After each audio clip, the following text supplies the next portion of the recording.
ወለነብሉወነኩም ገናን ፈትናችኋለን እንሞክራችኋለን ቢሸይእ ሚነል ኸውፍ ስጋትን በመጣል ይላል በፍርሃት ስጋትን በመጣል እንፈትናችኋለን ወልጁዕ በድርቅም ቢሆን እንደዚሁ ረሃብ በአንድ አካባቢ ወይም በአንድ ከተማ ላይ እንዲከሰት በማድረግ የልባችሁን ጽናት እንፈትናለን ወነቅስ ሚነል አምዋል ከንብረትም በማጉደል ይላል ወይ ትከስራለህ አሊያም በእሳት አደጋ በሌላ መልክ ይጠፋል ንብረትን በማጉደል ወልአንፉስ ወተመራት በነፍስና በፍራፍሬዎችም እንደዚሁ ትፈተናላችሁ ይላል አካልህ ላይ ጎዶሎ በማምጣትም ሊሆን ይችላል ወይም ከቤተሰብ ውስጥ ልጅም ሆነ ወላጅ ወንድም እህት አንዱን ወደኔ በመውሰድ እንፈትናችኋለን ይሄ ሁሉ ፈተና ሲመጣ ግን ወበሽር الصابرين ታጋሾችን አበስራቸው ወለነብሉወነኩም እንፈትናችኋለን ይላል አላህ እንሞክራችኋለን حتى نعلم አይ اظهر علمي እውቀቴን ይፋ እስካደርገው ድረስ ይላል በተግባር እስክናሳያችሁ ድረስ المجاهدون منكم والصابرين ከናንተ ውስጥ የሚታገሉትንና ታጋሾችን ለይተን እስክናሳውቃችሁ ድረስ እንፈትናችኋለን እንሞክራችኋለን እያንዳንዱ ሰው ይማልዳል ይወጣል ማልዶ ወደ ስራ ይሄዳል فبائع نفسه ነፍሱን ይሸጣታል فمعتقها ከእሳ ነፃ አውጥቷት አትርፎ የሚመለስ አለ አው ሙቢቁها ወይንም ነፍሱን አጥፍቷት ከአላህ ቁጣ ሸምቶ የሚመለስ አለ አላህ ይጠብቀን أعوذ بالله السميع العليم من الشيطان الرجيم بسم الله الرحمن الرحيم الحمد لله رب العالمين الصلاة والسلام على رسول الله صلى الله عليه وسلم يا أيها الذين آمنوا اصبروا وصابروا يا أيها الذين آمنوا أن أنت يمناتشو سوّتشو إلى اصبروا تاقسوا إلى على الطاعة والمصائب اللهم بمتاززم هنا مصيبة ويم مكرا بمدرس باتشو ساعات وعن المعاصي እንደዚሁም አመጽ ላለመስራት በወንጀል ላይ ላለመገኘት ሁላችሁም ታገሱ ይላል እዚህ ላይ እንግዲህ ሶብር ሶስት ደረጃዎች እንዳሉት ያሳየናል እስቢሩ ሲል አስብሩ على طاعة الله اللهم በመታዘዝ ትግስተኛ ሆኖ መገኘት ሶብር ትግስት ብሎ ማለት እንግዲህ ሙላዘመቱ ሸይ አንድን ነገር አጥብቆ እስከ መጨረሻው መያዝ ሶብር የሚል ተርጓሜ ካለው አስብሩ على طاعة الله አላህን በመታዘዝ ትግስተኛ መሆን ማለት ነው ሰውየው የአላህን ትእዛዝ በመፈጸም ለአንድ አመት ኮንትራት ወይም ለተወሰነ ቀናት ሳይሆን አላህ በህይወት እስካቆየው ጊዜ ድረስ ታዛዥነቱን በተግባር በማሳየት ለአላህ ታዛዥ በመሆን ሁሉ ጊዜ መዘውተር ሌላኛው የሰብር አካል ይሆናል ማለት ነው ሁለተኛው አስብሩ على معصية الله አላህን በማመጽ ረገድ ከወንጀል በመቆጠብ ከወንጀል በመራቅ ታጋሽ መሆን ሰብረኛ መሆን إن النفس لأمارة بالسوء የሰው ነፍስ መጥፎ ነገር እንዲተገብር ታዛዋለች ሰው በነፍስያው መጥፎ ነገር እንዲያደርግ ስሜቱ ትጎተጉተዋለች ነገር ግን ስሜቱን ተቆጣጥሮ ልጓሙን በደንብ አጥብቆ ወደ ወንጀል ላለመሄድ ማለት ነው ሁሉ ጊዜ ማቋሙን ካጠናከረ ከወሰነ ሰውየው በአመጽ ላይ ሰብረኛ ሆነዋል ማለት ነው ስለዚህም الصبر على معصية الله اللهم በማመጽ ረገድ ቁርጠኛ የሆነ አቋምን ማሳየት ሶስተኛው الصبر على اقدار الله በአላህ ውሳኔ ላይ ተስፋ ሳይቆርጡ አሁንም ትግስተኛ መሆን አምላካችን አላህ የሚወስናቸው ውሳኔዎች መጨረሻቸው ለኛ ኸይር ናቸው ፊት ለፊታቸው ቢታዩም አደጋ ቢሆኑ ሙሲባ ቢሆኑ አላህ ሊፈትነን ይህንን ያደርጋል ይህ ፈተና መሆኑን አውቆ መታገስ ትልቅ ሶብር ነው ስለዚህም ያ አዩሃ الذين آمنوا اصبروا ይላል እናንተ በእኔ ብቸኛ ጌትነት ያመናችሁ ምእመናን ባሮቼ ሆይ ሁላችሁም ታገሱ ወሳቢሩ አለ እንደዚሁም ደግሞ ይሄኛው ትግስት የትኛው ነው ከሃዲያኖችን በጦር ሜዳ ላይ ማለት ነው ጋሊቡሁም አሸንፏቸው فلا يكونوا اشد صبرا منكم በመታገል ረገድ ከናንተ የተሻሉና የበረቱ ትግስተኛ መሆን የለባችሁም እነሱ ከኛ የበለጠ ታጋሽ ሊሆኑ አይገባም እኛን በመታገል ረገድ እስከ መጨረሻው ልናስጨርሳቸው የሚገባው እኛው አማኞች ነን እምንታገለው ለስሜታችን ወይ ለሌላ ነገር ሳይሆን የአላህን ቃል የበላይ ለማድረግ ስለሆነ እስከ መጨረሻው ሰብረኛ ሁኑ ይላል አሁን የጀመርነው እንቅስቃሴ ራሱ እዚህ ውስጥ የሚካተት ይሆናል ማለት ነው ይሰማል አይደል ያ ጀማዓ መብት ለማስከበር የሙስሊሞችን ኦሮሮ የኛ ኦሮሮ መሆኑን ለማሰማት አሊፍ ብለን ከጀመርን ወሰላም ላይ እስክንደርስ ድረስ በትግስት እኛ አሸናፊዎች ሆነን ልንቀጥል ይገባል ማለት ነው እስከ መጨረሻው ድረስ አላህ አስጨራሽ እስከሆነው ትግል መቀጠል የሰብር ሌላኛው አካል ስለሆነ ማለት ነው በእነዚህ የሰብር ሶስቱም መንገዶች ጠላትንም በመታገል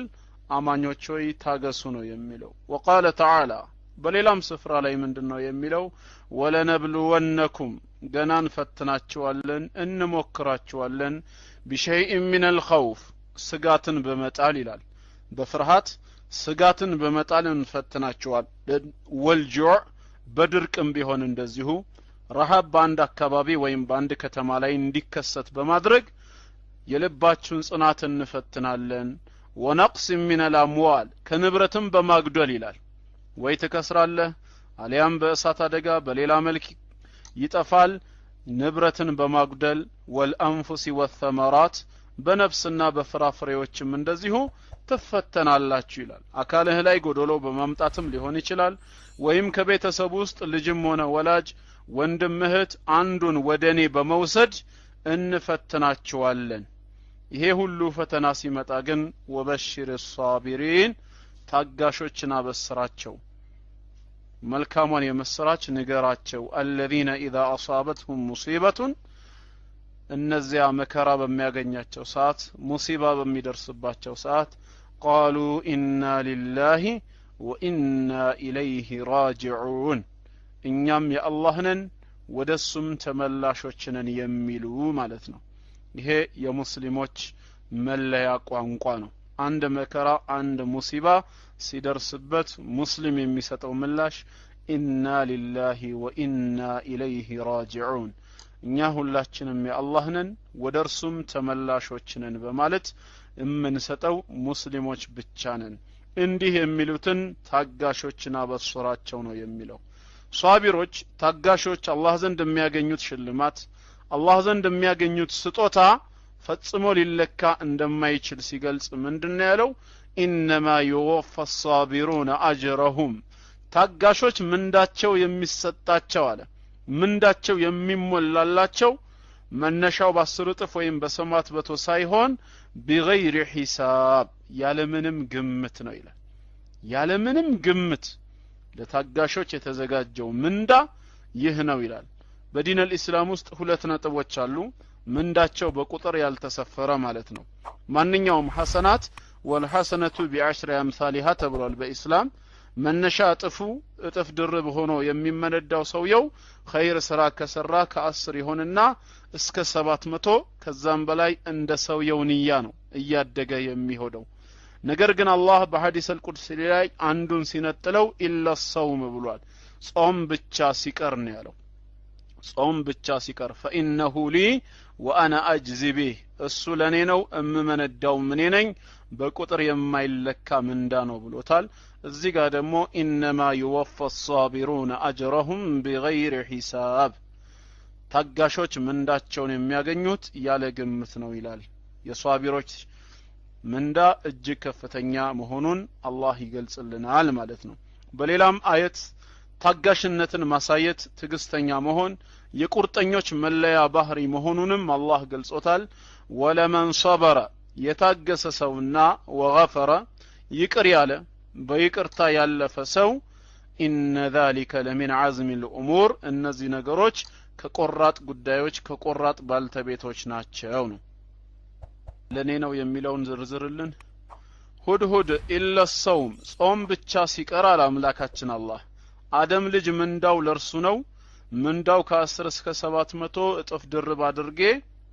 እከፍላለሁ ኢላ الصوم አለ ጾም ብቻ ሲቀር فإنه لي እርሱ ለኔ ነው አለ ለምንድነው አላህ ሌሎችም ዒባዳዎች የሱ ሆነው እያሉ የሚፈጸሙት ጾምን ነጥሎ ለኔ ብቻ ብሎ የተናገረው فإنه ترك شهوته ስሜቱን የምግብ ፍላጎቱን ሊአጅሊ ለኔ ብሎ ስለተወ ይላል ሌሎች ነገሮችን ምናልባት ሸሚዞትም ሊያደርገው ይችላል ከሰው ተሰውሬ ሁሉ ጊዜ ማለት ነው ለደብቃቸው ቢል የማይችለው ይሆናል ሶላት አዛን በሚልበት ወቅት ጓደኛው ና መስጂድ እንሂድ ሊለው ይችላል ብር ካለው ዘካ በሚሰበሰብበት ሰዓት በግልጽ ሊጠየቅ ይችል ይሆናል ጾመኛ የሆነ አካል ግን ማን መጾም አለ መጾሙ ሳይታወቅ ከፈለገ ጾሙን ሊያጠፋ ይችላል ለሰዎች ጾመኛ መስሎ ጾሙን ሊያጠፋ ይችላል ተደብቆ መብላት ይችላል በሻወርም ይሁን በሽንት ቤት ወይም በሌላ ቦታ ሊጠጣ ምግብ ሊበላ ይችላል ይህንን ማድረግ እየቻለ እኔን ብቻ በሩቅ ፈርቶ በማድረጉ ጾም የኔ ነው ብሎ አላህ ከዒባዳዎች መካከል መነጠሉን ያሳየናል ማለት ነው ግልጽ ነው እና ያው ርዕሳችን ኦሬዲ ጾም በሰብር ላይ ነው በጾም ጉዳይ አይደለም እና እዚህ ላይ የሷቢሮችን ደረጃ ያሳየናል አምላካችን አላህም ከታጋሾች ጋር ነው አላህ ከታጋሾች ጋር መሆኑን በሌላ አየት ላይ ገልጿል استعينوا بالصبر والصلاة በትግስትና ሰላትን ወቅቱን ጠብቆ በመስገድ ላይ ሁላችሁም ተጋገዙ ይላል ተረዳዱ ان الله مع الصابرين አላህ ከታጋሾች ጋር ነውና ይላል አምላካችን አላህ ከታጋሾች ጋር ነው ሁሌም ሰላት በመስገድ እንደዚሁም ደግሞ በትግስት ላይ ተረዳዱ አደራ ተባባሉ ይላል ወለነብሉወነኩም እንፈትናችኋለን ይላል አላህ እንሞክራችኋለን حتى نعلم أي أظهر علمي እውቀቴን ይፋ እስካደርገው ድረስ ይላል በተግባር እስክናሳያችሁ ድረስ المجاهدون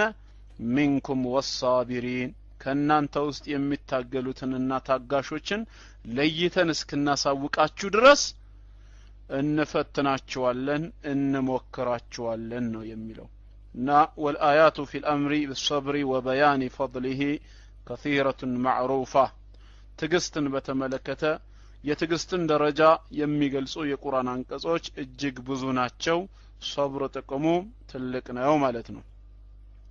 ከነዚህም መካከል በሐዲስ ከተገለጹት وعن ابي مالك الحارث بن عاصم الاشعري رضي الله عنه قال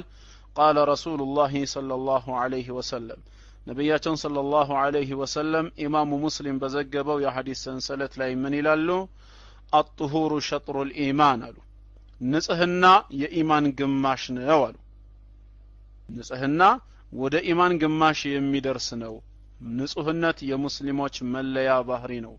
ወልሐምዱሊላህ ተምለኡል ሚዛን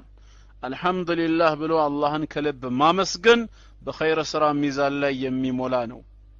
ወሱብሃንአላህ ሱብሃንአላህ ወልሐምዱሊላህ ማለት ደግሞ ማለት ነው አላህ ከጎዶሎ ባህሪያት ሁሉ ፍጹም የጠራ ነው ምስጋና የሚገሚሱ ብቻ ነው የሚለው የዚክር ቃላቶች ተምለኡ ማ በይነ السماوات والارض በሰማያትና በምድር ያለውን ሁሉ በመሙላት ሚዛን የሚደፉ ናቸው ወሰላቱ ኑሩን ሶላት ለሰጋጁ ብርሃን ነው ነገ የውመል ቂያማ ወሰደቀቱ ቡርሃኑን ሰደቃ ምጽዋት ማውጣቱ ደግሞ ለግለሰቡ ኢማን ለመኖሩ በቂ ማስረጃ ነው ወሰብሩ ዲያኡን እንደዚሁም ወጋገን ነው ትግስት አሉ ትግስት ለሰውየው ወጋገኑ ነው ወልቁርአን ቁርአን ደግሞ ማንበብህና በቁርአን ህግ መኖርህ ሁጀቱ ለክ ነገ የውመል ቂያማ ለአንተ ቋሚ ማስረጃ ነው ተከላካይ ሽማግሌ ነው ካልሆነም ካላነበብከውና ካልሰራህበት አው አለይክ ባንተ ላይ ማስረጃ ይሆንብሃል ነው ኩሉ الناس يغدو እያንዳንዱ ሰው ይማልዳል ይወጣል ማልዶ ወደ ስራ ይሄዳል فبائع نفسه ነፍሱን ይሸጣታል فمعتقها ከእሳ ነፃ አውጥቷት አትርፎ የሚመለሳለ አው ሙቢቁها ወይንም ነፍሱን አጥፍቷት ከአላህ ቁጣ ሸምቶ የሚመለሳለ አላህ ይጠብቀን ሶብር እዚህ ላይ እንግዲህ ወጋገን መሆኑ ተጠቅሷል ማለት ነው እና ትግስትን የመሰለ ምንም ነገር የለም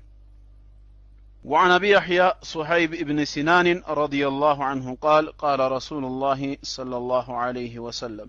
ነቢያችን አለይሂ ሰላቱ ወሰላም ሲናገሩ ምን ይላሉ? አጀበን ሊአምሪል ሙእሚን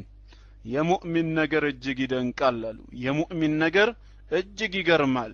ኢነ አምረሁ ኩለሁ ለሁ ኸይር ነገሩ ጉዳዩ በጠቅላላ ለርሱ መልካም ነው የሚሆንለት። ወለይሰ ዛሊከ ሊአሐድን ኢላ ሊልሙእሚን ይሄ ደግሞ ለማንም የለም አላህን ላመነ ሙእሚን ካልሆነ በስተቀር የሙእሚን ነገር ሁሉ ነገሩ ለሱ ኸይር ነው አሉ። ይህንንም ሲያብራሩት ምን ብለው ነው የገለጹት? ኢን አሳበትሁ ሰራኡን አንድ የሚያስደስት መልካም ነገር በሚያገኘው ሰዓት ሸከረ ጌታውን ያመሰግናል። ከመስመር አይወጣም ወይም ደግሞ በሌሎች ላይ አይንቦጣረቅም። ከመስመር አይወጣም፣ አላህን ያመሰግናል። ፈካነ ኸይረን ለህ አላህን በማመስገኑ መልካም ይሆንለታል። ወኢን አሳበትሁ ضራ ሰው ነውና አሁንም ችግር ወይም ጉዳት ደግሞ ሲያገኘው ተስፋ በመቁረጥ የሚያማርር መንገድ የሚስትም አይሆንም። ሶበረ ይታገሳል አሉ። ፈካነ ኸይረን ለህ ይህም ለሱ ምን ይሆንለታል? መልካም ይሆንለታል አሉ። ስለዚህ በመከራ ሰዓት ትዕግስት ማድረግ መልካምነቱን የሚገልጽ ነው ማለት ነው። እና ሁላችንም በሶብር ላይ ልንተጋገዝ ልንተባበር ይገባናል። እስኪ አንድ ሰፊ ሐዲስ አለ እዚህ ላይ እሱን ላንብብላችሁ። እንግዲህ ከዚህ በፊት ተገልጿል በኢማን ላይ ትዕግስት ማድረግ ምንኛ ወሳኝነት እንደሆነ የሚገልጽ ነው። وعن صهيب رضي الله عنه أن رسول الله صلى الله عليه وسلم قال ነቢያችን አለይሂ ሰላቱ ወሰላም እንዲህ አሉ። ሁላችሁም አድምጡ። እንግዲህ ካነ መሊኩም ፊ መን ካነ ቀብለኩም ከበፊታችሁ ከነበሩት ንጉሶች መካከል አንዱ ነበር አሉ። ወካነ ለሁ ሳሒሩን ደጋሚ ነበረው ይሄ ንጉስ። ፈለማ ከቢረ ይሄ ደጋሚ ማለት ነው እድሜው ባረጀ ሰዓት ቃለ ሊልመሊኪ ለንጉሱ ምን አለው? ኢኒ ቀድ ከቢርቱ ይሄው እንደምታየው አርጅቻለሁ አለ። እድሜ እየገፋ ስለመጣ ፈብዓት ኢለየ ጉላመን ወደኔ አንድ ወጣት ልጅ ላክልኝ። ኡዓሊሙሁ ሲሕራ በኔ ቦታ በምትኬ ሊያገለግል የሚችል ድግምትን የማስተምረው ወጣት ልጅ ወደኔ ላክልኝ አለው። ፈብዓተ ኢለይሂ ጉላመን ዩዓሊሙሁ እንዲያስተምረውም አንድ ወጣት ልጅ ወደሱ ተላከለት ተሰጠው። ታዳ ይሄ ወጣት ልጅ ወካነ ፊ ጠሪቂሂ ኢዛ ሰለከ ራሂቡን ወደዚህ ወደ ንጉሱ ቤት ማለት ነው ወዳረጀው ድግምተኛ መጥቶ ትምህርትን ድግምትን ለመማር በሚሄድበት ሰዓት አንድ ባህታዊ በኢሳ አለይሂ ሰላም ዲን ላይ ያለ ሰውን ያገኘው ነበር በመንገድ ማለት ነው። فقعد إليه وسمع كلامه فعجبه የተወሰነ እሱ ጋር ይቀመጣል። ንግግሩን ጸሎቱን ሲሰማ እጅግ በጣም ይማረካል ይደነቅበት ነበር። وكان إذا أتى الساحر مر بالراهب وقعد إليه ሁሌም ማለት ነው ወደ ደጋሚው በሄደ ቁጥርና ወደ ቤቱ በተመለሰ ቁጥር ይሄ ባህታዊ ዘንድ እየተቀመጠ ትምህርትን ይቀስም ነበር። فإذا أتى الساحر ضربه ታዲያ በዚህ ምክንያት ሰዓት ስለሚያረፍድ ደጋሚው ዘንድ ሲመጣ የታረፈድክ የትቆየህ እያለ ይመታው ነበር። فشكى ذلك إلى الراهب ይህንን ነገር ወደ ባህታዊው ስሞታ አቀረበ። ያንተን ትምህርት ትቼ ማለት ነው ዱላውን ፈርቼ ያንተን ትምህርት ትቼ መሄድ አልችልም። ትምህርት አግኝቼ ሲሄድ የት ቆየህ እያለ ይመታኛል ብሎ ስሞታ ሲያቀርብ መፍትሄ ፈልጎ ማለት ነው። فقال ይህ ባህታዊ ምን አለው? إذا خشيت الساحر የፈራኸው ደጋሚውን ከሆነ ለምን አረፈድክ ብሎ ይቀጣኛል ብለህ ፈርተኸው ከሆነ فقل حبسني أهلي ቤተሰቦቼ ስራ በመስጠት ትንሽ አዘግይተውኝ ነው አቆይተውኝ ነው ብለህ ምላሽን ስጥ። وإذا خشيت أهلك ቤተሰቦችህን ደግሞ ፈርተህ ከሆነስ ስትመለስ ማለት ነው እኔው ጋር ተመረ ስትሄድ የት ነበርክ እስካሁን ብለው አንድ ነገር ያረጉኛል ብለህ ፈርተህ ከሆነ فقل حبسني الساحر ደጋሚው አቆየኝ በማለት መላምትን ፍጠር አለው። እንግዲህ ይሄ ሐዲስ ለኛ ምን ያስተምረናል ማለት ነው? ሰው የራሱን ዲን በመማር ረገድ ለአኺራ የሚጠቅመውን ነገር በማወቅ ረገድ እንቅፋት የሆኑበት ነገሮች ፊትለፊቱ ካጋጠሙት እነዛን እንቅፋቶች ማለት ነው ሌላ መውጫ መንገድ አጥቶ በእንደዚህ አይነት መንገድ ብቻ መትረፍ የሚችል ከሆነ ሸሪዓው የሚፈቅድለት መሆኑን ያሳየናል ማለት ነው። ያንን የአላህን ሸሪዓ ለመተግበር የአላህን ሸሪዓ ለመማር ይሄን መንገድ እንደ መፍትሄ አድርጎ መጠቀም እግረ መንገድ ሐዲሱ ያስረዳናል ማለት ነው። فبينما هو على ذلك ታዲያ ይሄ ወጣት ልጅ በዚሁ መሃል እያለ إذا أتى على دابة عظيمة قد حبست الناس አንዴ በመንገድ ሲያልፍ ሰዎች እንዳይተላለፉ መንገድ የዘጋ ትልቅ እንስሳ ተጋድሞ ያያል። ይሄን በሚያይበት ሰዓት فقال من ይላል اليوم أعلم الساحر أفضل أم الراهب أفضل ዛሬ ሲየተና ሐዲስ ነው ይሄ እና ዛሬ የደጋሚው ጉዳይ ነው አላህ ዘንድ በላጭ ወይስ የዚህ ባህታዊ ጉዳይ አላህ ዘንድ በላጭና ተቀባይነት እንዳለው የምለይበት ቀን ይሆናል አለ። فأخذ حجرا ከዛ ወዲያው ትንሽዬ ድንጋይ ይይዛል። በፍጹም ከተኛው እንስሳ ጋራ ሊገናኝ የማይችል ማለት ነው። ከተኛው እንስሳ ጋራ በምንም በመጠንም ሊገናኝ የማይችል የሆነ ነገር አነስተኛ ድንጋይ ይይዝና ምን ይላል فقال ይላል اللهم إن كان أمر الراهب أحب إليك من أمر الساحر አምላኬ አላህ ሆይ ይሄ ባህታዊ ዘንድ ተቀምጬ የምሰማው ትምህርት የባህታዊው ጉዳይ አንተ ዘንድ ከደጋሚው ስራ ይበልጥ ተወዳጅና ተቀባይነት ያለው ከሆነ فقتل هذه الدابة حتى يمضي الناس ለምልክት የሆነኝ ዘንድ በዚህች ትንሽ ደንጊያ እንስሳውን ግደለውና ሰዎች እንዲተላለፉ ማድረግ አለ። ፈረማሃ ከዛም ወረወረው በአላህ ስም فقتلها ومضى الناس እንስሳውን ገደለው ሰዎችም ተላለፉ ማለት ነው። አሁንም በዚሁ ሐዲስ ላይ በሁለተኛ ደረጃ ምን ትምህርት እናገኛለን ማለት ነው? በነገራቶች ላይ ጥርጣሬ በሚገባን ሰዓት ማለት ነው አምላካችን አላህ ዘንድ እውነተኛ ተወጁህ ፊታችንን ወደሱ በማቀጣጨት አላህ ነገራቶችን እንዲለይልን መጠቀም እንደምንችልና አላህ ደግሞ ሊረዳን እንደሚችል ሐዲሱ ያሳየናል ማለት ነው። ሐዲሱ ይህን ትምህርት ያሳየናል። ኢንሻአላህ ጠቅለል ባለ መልኩ ከዚህ ሐዲስ የምናገኛቸውን ወደ 15 ትምህርቶች ወደ በኋላ ላይ እንመለከታቸዋለን። አሁን ሐዲሱን እንየው። ከዛም فأتى الراهب ባህታዊው ዘንድ መጣና فأخبره ጉዳዩን ነገረው። መንገድ ላይ ያደረገውን በዛች ትንሽ ድንጋይ የተፈጸመችዋን ነገር ነገረው። فقال له الراهب ባህታዊው ምን አለው በዚህ ሰዓት አይ ቡነየ አንተ اليوم أفضل مني አለው።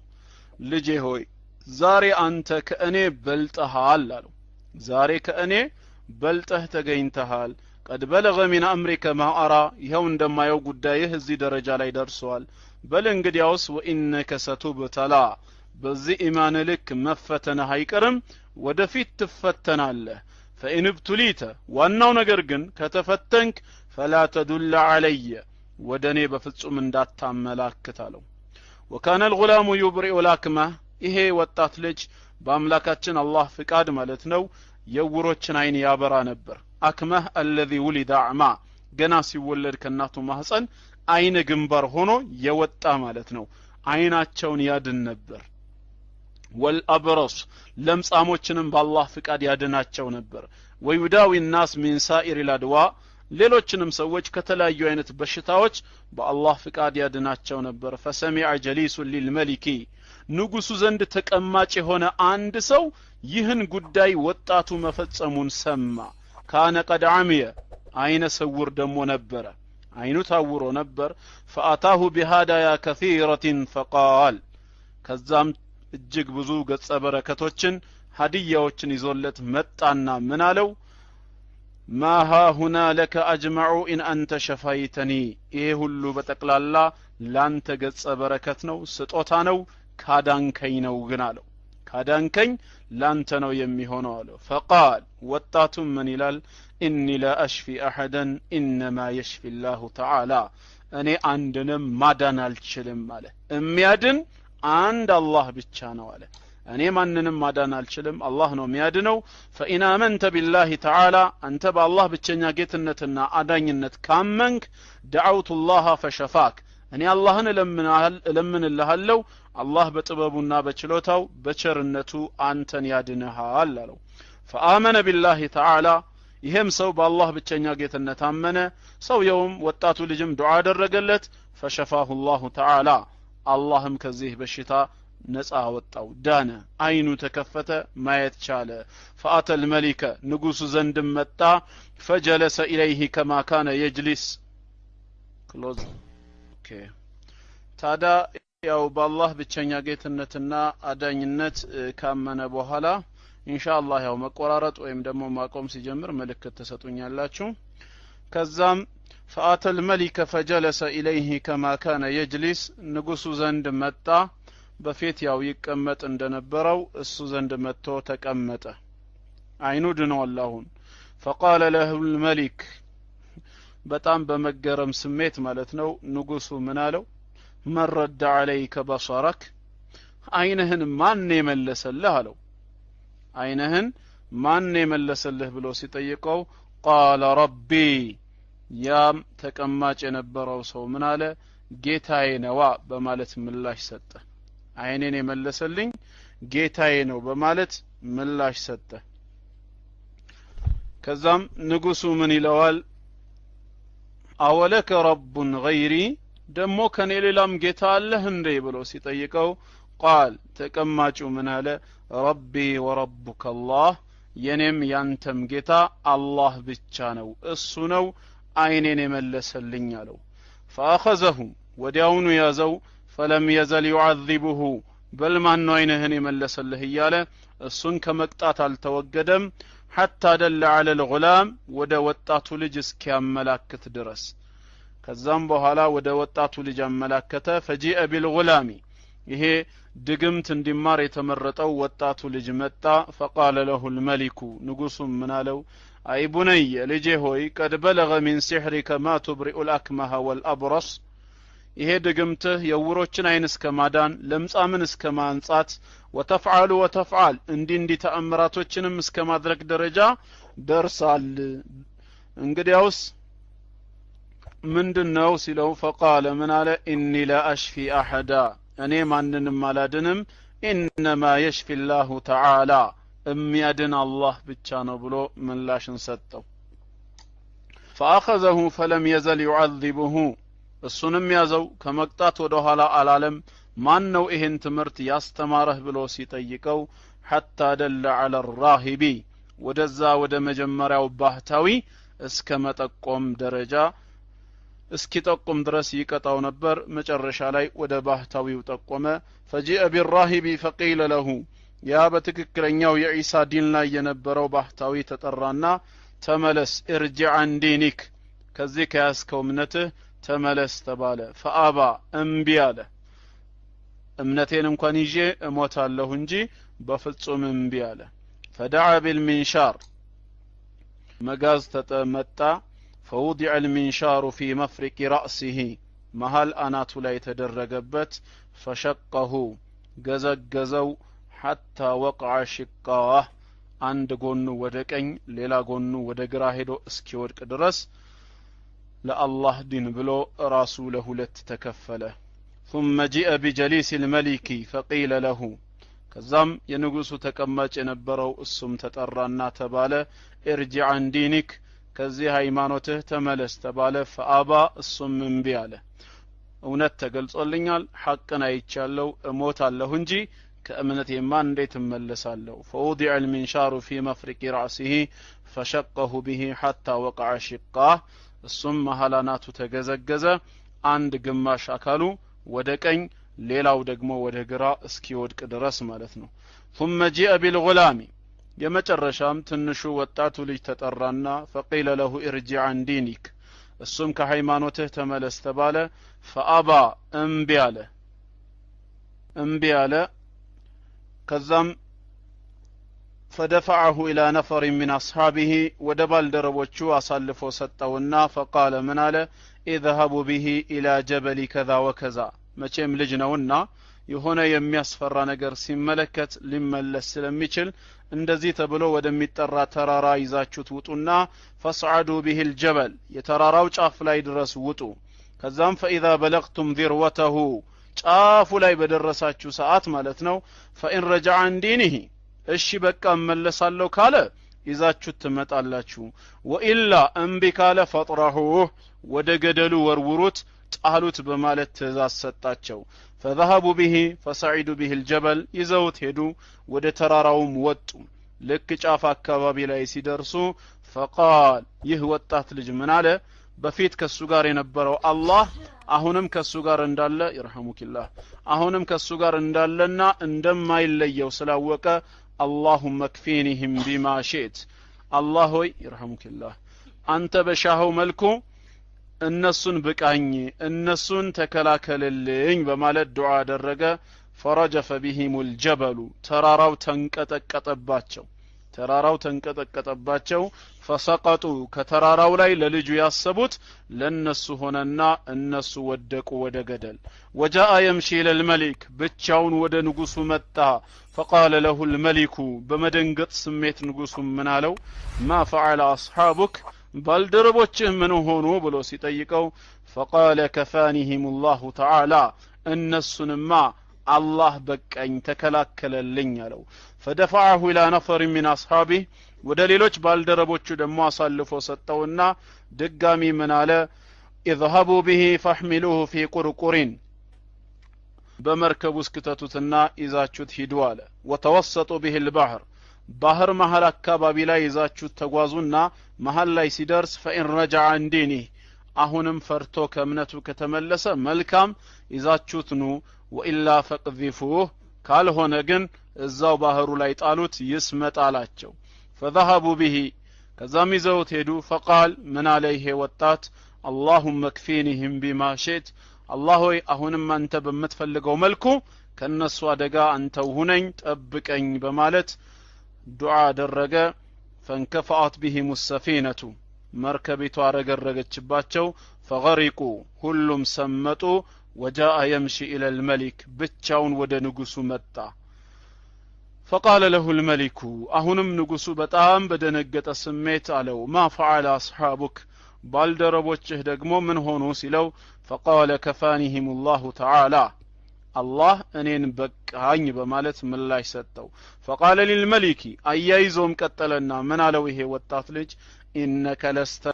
بقاتلي በፍጹም አንተ ባሰብከውና ባቀድከው መንገድ እኔን መግደል አትችልም حتى تفعل ما أمرك به እኔ የማዝህን ነገር ካልተገበርክ በስተቀር እኔው በማሳይህ መንገድ ካልሆነ በስተቀር እኔን ልትገለኝ አትችልም አለው قال ما هو እንግዲያውስ ምንድነው ንገረኝ አንተን ገድዬ የምገላገልበት መንገድ ምን እንደሆነ አሳየኝ አለው قال ወጣቱ ምን አለ ብልህነትና በሳልነትን ተጠቀመ እንደ ልጅነቱ አልነበረም تجمع الناس في سعيد واحد በአንድ ትልቅ ሰፊ ሜዳ ላይ ሰዎችን ሁሉ ተሰበስባቸዋለህ አለ وتصلبني على جذع በዘንባባይቷ ግንድ ላይ ከዛ በኋላ እኔን ትሰቅለኛለህ አለው ሰውን ሁሉ ከሰበሰብክ በኋላ ትሰቅለኛለህ ثم خذ سهما من كنانتي ተመልከቱ እዚህ ጋር ቀስት ትይዝና አለ ثم ضع السهم في كبد القوس በቀስቱ ደጋን ላይ ማለት ነው መርዝን ትከትና ثم قل ከዛም ትላለህ بسم الله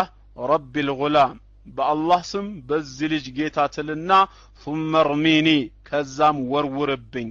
فإنك إذا فعلت ذلك قتلتني እንዳልኩህ ካደረክ ትገለኛለህ ካልሆነ አትገለኝም አለው ከዛ በኋላ ሰዎችን ሁሉ ሰበሰበ በአንድ ትልቅ ሜዳ ላይ በዘንባባ ግንድ ላይ ወጣቱን ሰቀለው እንዳለውም አደረገ መርዙንም አስነካውና በአላህ ስም በዚህ ልጅ ጌታ ብሎ ወረወረበት ወዲያው ሲወረወረው فوقع في صدغه አናቱን አገኘው መሃል አናቱን አገኘው فوضع يده في صدغه فمات እጁን አናቱ ላይ እንደተደገፈ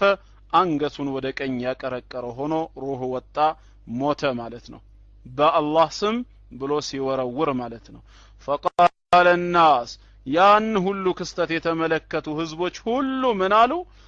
آمنا برب الغلام በዚህ ልጅ ጌታኛም አምነናል አሉ ራሱን መስዋዕት አድርጎ ብዙዎቹን አተረፈ ማለት ነው ከዛም በኋላ ሁሉም አምነናል አሉ فأتي الملك فقيل له ንጉሱ ዘንድ ዜና ተነገረው ተመጣና አራአይተ ማ ኩንተ ተحذሩ አረት ፈራው የነበረው ነገር ምን እንደተከሰተ አልሰማህም እንዴ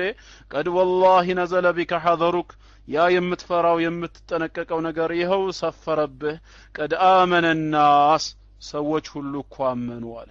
ሰዎች ሁሉ አመኑ فأمر بالخدود بأفواه السكك فخدت ከዛም ጉድጓድ እንዲቆፈር አዘዘ ጉድጓዱ ላይ ማለት ነው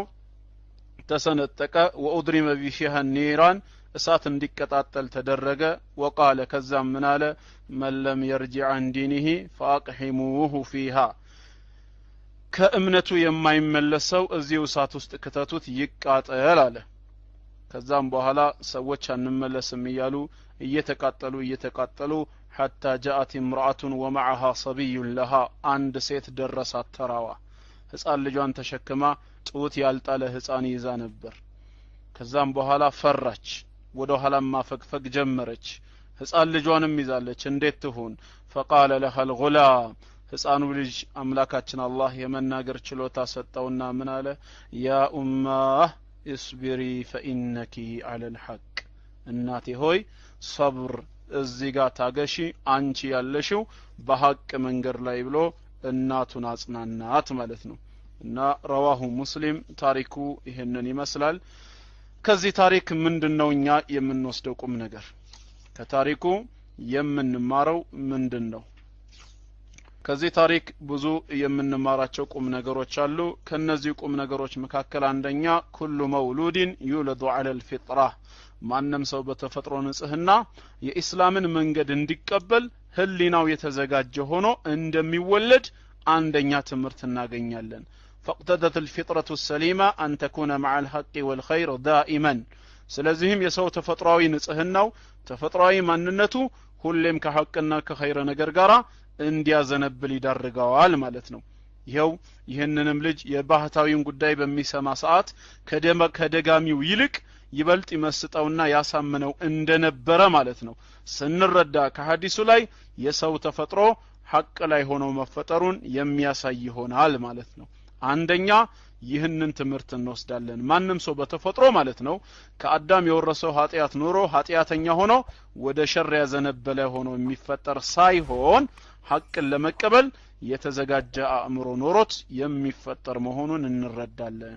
ሁለተኛውስ የምንወስደው ቁም ነገር ምንድነው ላ ባእሰ ቢልከذب للنجاة من كيد الكافرين عند الضرورة ፍጹም አስገዳጅ ሆኖ ሌላ አማራጭ በሌለበት መልኩ ከካሃዲዎች ተንኮልና ሴራ ከነሱ አደጋ ለመትረፍ ተብሎ የመጨረሻው አማራጭ እምነታችንን ለመጠበቅ ውሸት መናገር ከሆነ ውሸት መናገር በዚህ ሁኔታ ላይ የተፈቀደ መሆኑን እንረዳለን ማለት ነው በሌላ መልኩ ከሆነ ኢያኩም ወልከذب ውሸትን አደራ ተጠንቀቁ فإن الكذب يهدي إلى الفجور ውሸትን መናገር ወደ አመጽ ያመራል وإن الفجور يهدي إلى النار የአመጽ ደሞ ፍጻሜው ወደ እሳት ያመራል ብለው ነብያችን ሰለላሁ ዐለይሂ ወሰለም አስጠንቅቀዋል አላህም ወኩኑ مع الصادقين ያለው ከእውነተኞች ጋር ሆኖ ነው የሚለው ውሸት በእስላም አይደገፍም ይህ አይነት አጣብቂኝ ውስጥ የገባ ሰው ግን ለዲኑ ክብር ሲል ያለው መውጫ ቀዳዳ መንገድ ይሄ ብቻ ሆኖ ከተገኘ መዋሸት እንደሚቻል ሸሪዓችን ያስተምረናል ማለት ነው ሶስተኛ ደግሞ ማለት ነው ሶስተኛ علم الغلام بفطرته أن الحق مع الراهب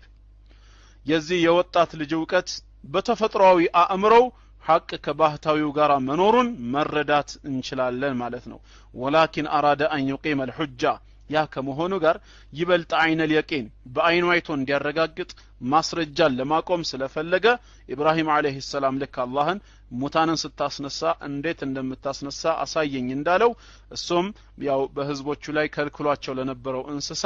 ያደረገውን ተአምር እናያለን እኛም ኢማናችን እንዲጨምር አላህ ነገራቶችን እንዲያሳየን ዱዓ ማድረግ እንዳለብን ያስተምረናል ማለት ነው ዱዓ ማድረግ ሸክን ወይም ጥርጣሬን ለማስወገድ በእርግጠኝነት ለመታደስ በዚህ መልክ መጓዝ ከወጣቱ እንማራለን አራተኛ ደግሞ ኢማጣቱል አዛ አን الطريق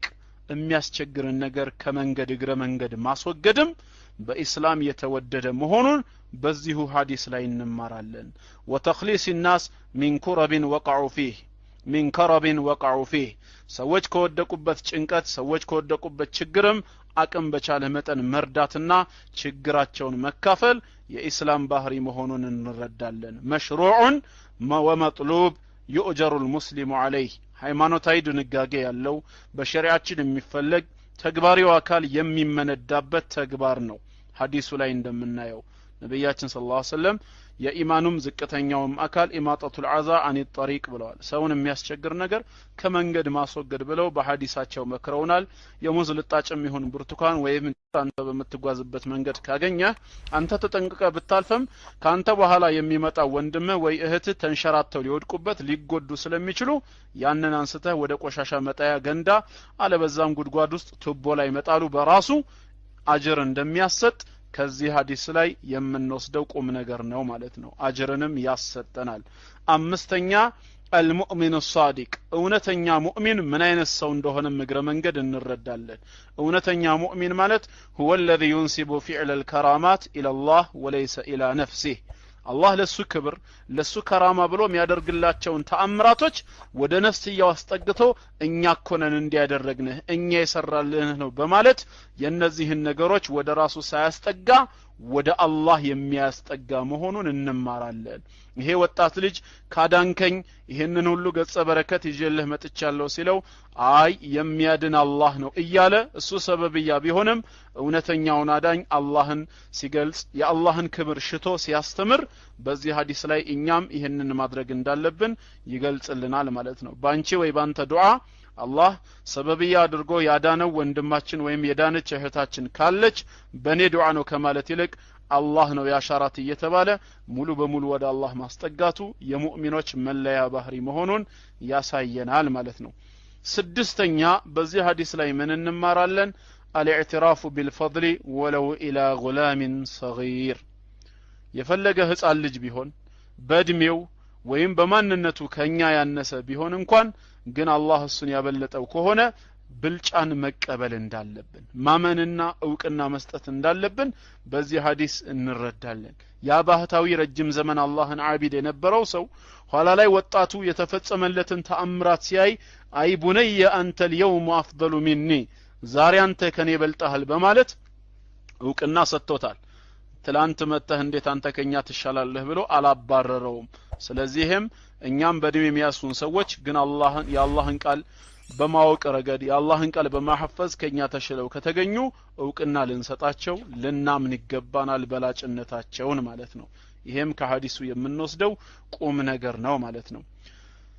ሰባተኛ ደግሞ كل من امر بالمعروف ونهى عن المنكر وصدع بالحق በመልካም ያዘዘ ሰዎችን በመጥፎ የከለከለ በሐቅ ነገር ላይ ቀጥ ያለ ሰው لابد من ان يبتلى ከመፈተን ቅሮት እንደሌለው እንማራለን ማንንም ሰው ሐቅ እስከያዘ ድረስ ሰዎችን ወደ ሐቅ እስከተጣራና በመጥፎ እስከከለከለ ድረስ ፈተና ይገጥመዋል ማለት ነው እንደ ኢማኑ ልክ ሰው መፈተኑ አይቀርም ማለት ነው ይሄ ወጣት ልጅም ባህታዊውም ንጉሱ ዘንድ ተቀማጩም በማመናቸው ሰበብ የደረሰባቸውን ፈተና አይተናል ስለዚህ ፈተና መኖሩን ማመን አለብን عليه بالصبر ስለዚህ ፈተና ላይ አደራ በትዕግስት وله الاجر الكبير عند الله አላህ ዘንድ ታላቅ ምንዳ ስላለው ማለት ነው ከዚህ አንፃር ትዕግስትን እግረ መንገድ ፈተና መኖሩን አውቆ እንማርበታለን ስምንተኛ ደግሞ كل من اخطأ في تعبيره لا يترك في خطئه አንድ ሰው በንያው በሐሳቡ ማስተላለፍ የሚፈልገው መልእክት ሐቅ ሆኖ እንኳን እያለ ባገላለጹና በንግግሩ ግን ስተት ላይ እንኳን የወደቀ ሰው ካለ ማለት ነው ስተት ላይ የወደቀ ሰው ካለ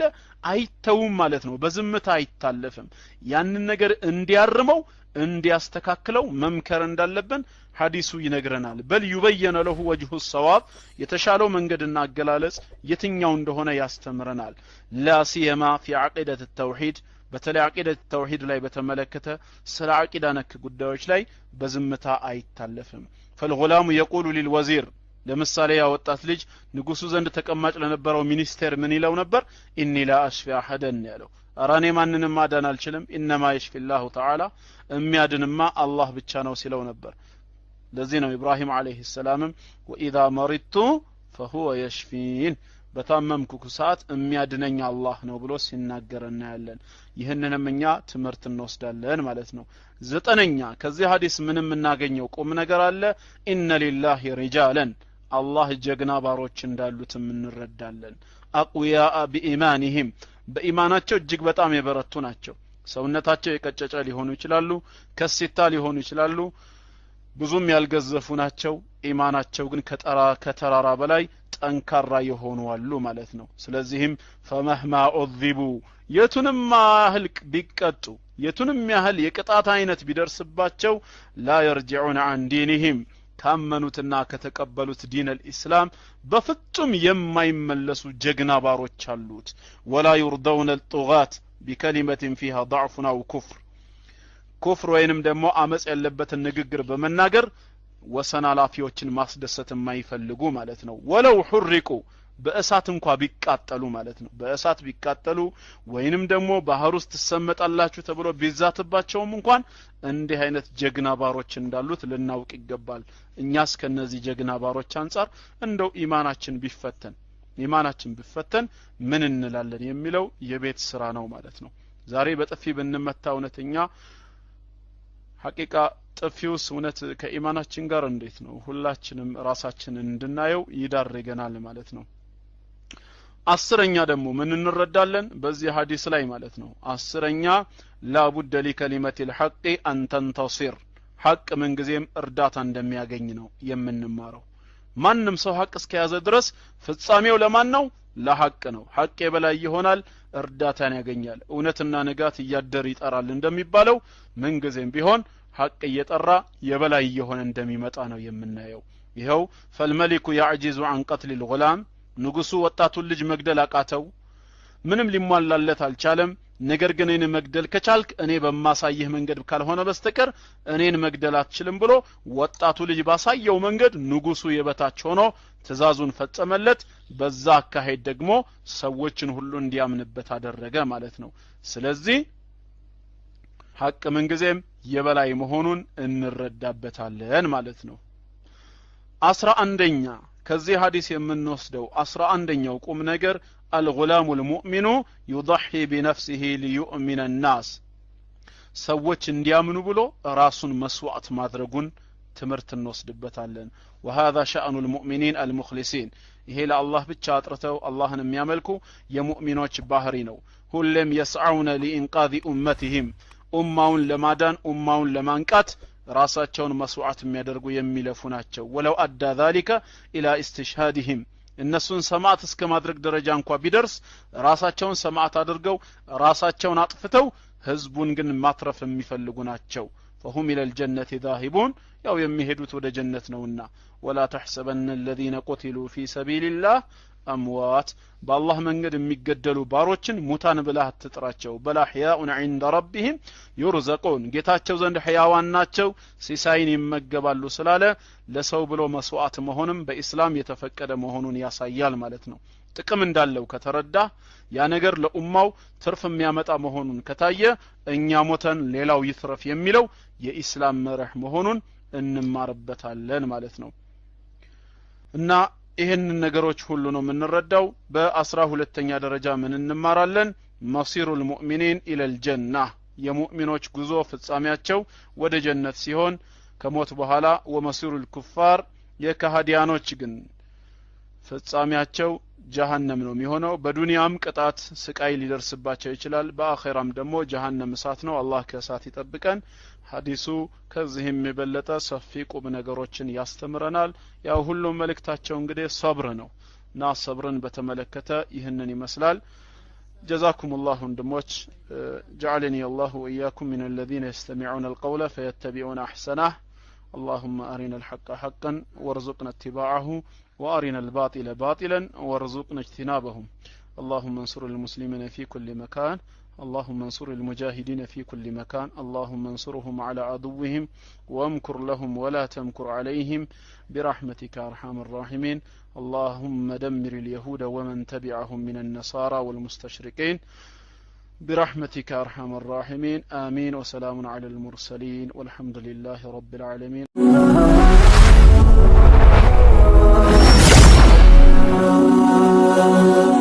ሰብስክራይብ በማድረግ ቤተሰብ ይሁኑ።